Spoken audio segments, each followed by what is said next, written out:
Good morning. Time for Fridays with Frank again. I'm Scott Cullen, editor-in-chief of the Cannata Report. Great to be with you today. Before I bring out Frank, don't forget, like, subscribe, comment. And now please welcome Frank Cannata. Hey, Frank, how you doing? We were going to talk about our annual dealer survey, which comes out later this month. And there's a lot of interesting trends happening. So I'm curious, what are some of the trends you've been seeing as you've been going through the results of our survey? I'll let you address the numbers.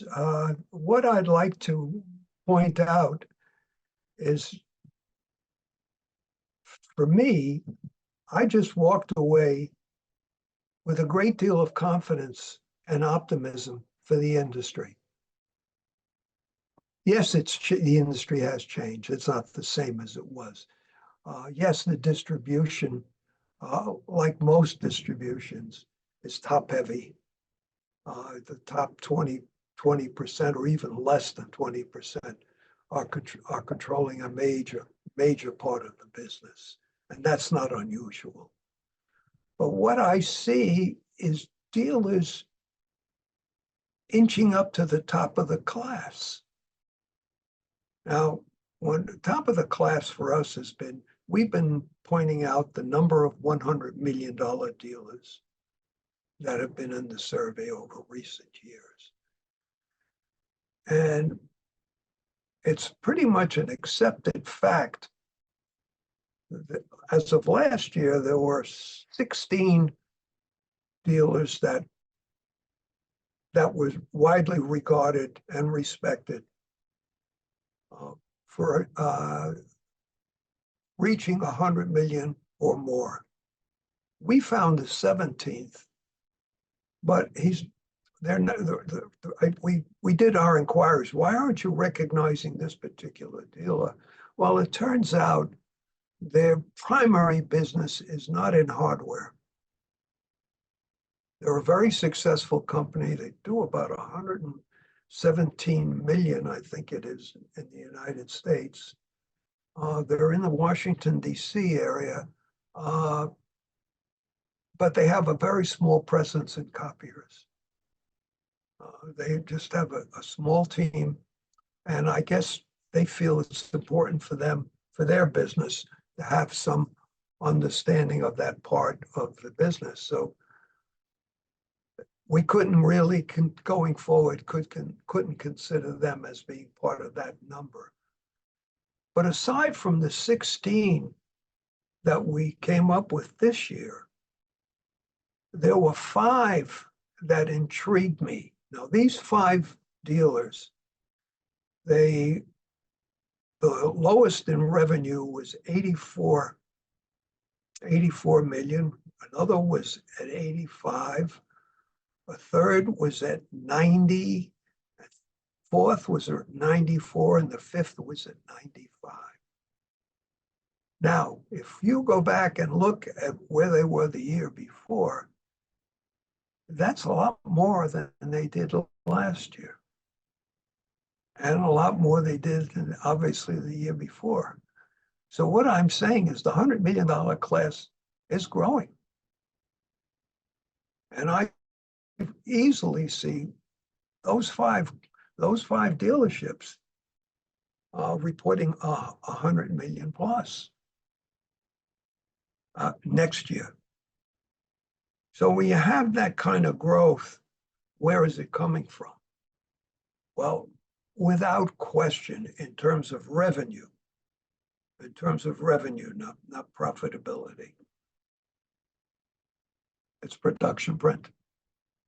Because if you looked at the dealers who reported their revenues, and I don't want to go into individual names or it's not appropriate, and what they were reporting, but even the larger ones who were reporting revenues in the $300 million range, now reporting in the $400 million range. And it's not insignificant. So to me, that was the most relevant thing. I think the numbers that you reported on, I think would be for you to address. The $100 million dealers, and there were 16 of them that participated in our survey, and they brought in, based on our survey stats, and I got the numbers right here in front of me, they are responsible for 3.6 million, actually 3.6 billion in revenues, these 16 dealers.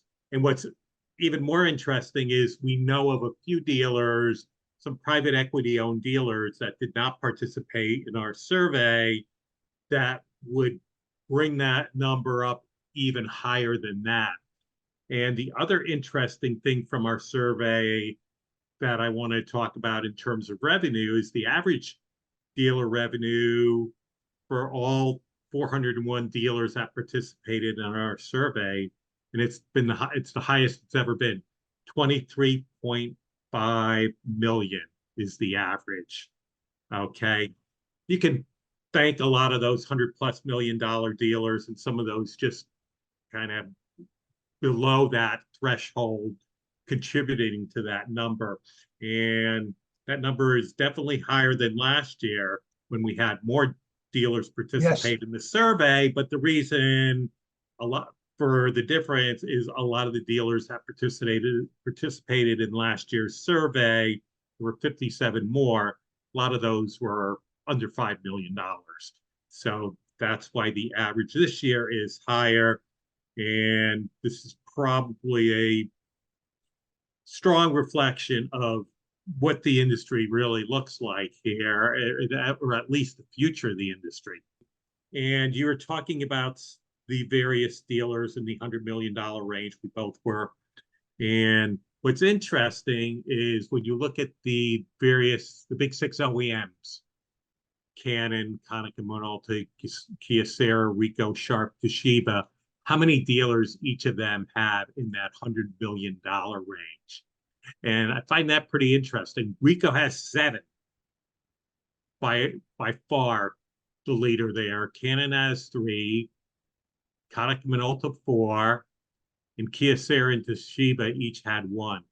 The OEM that's missing out of that group is Sharp. They don't have a $100 million dealer yet. One of their dealers reported revenues of 95 million. Something tells me Sharp's going to have a $100 million dealer in their corner next year. Oh, yes. Yeah, I can even tell you who it's going to be, but I'm not going to give it away. Okay. But yes, you're absolutely right on. In one of the 5 dealers that I said in that range in the 80s and 90s was the Sharp dealer. So yes, and he will definitely be there. All 5 of them will be. I don't see how any of them. They're well known. They're solid and have been for years, and they're moving up piece at a time, and they're not stopping. Well, I know we're not the only ones that say this, but the big dealers keep getting bigger, and they're going to continue to keep getting bigger.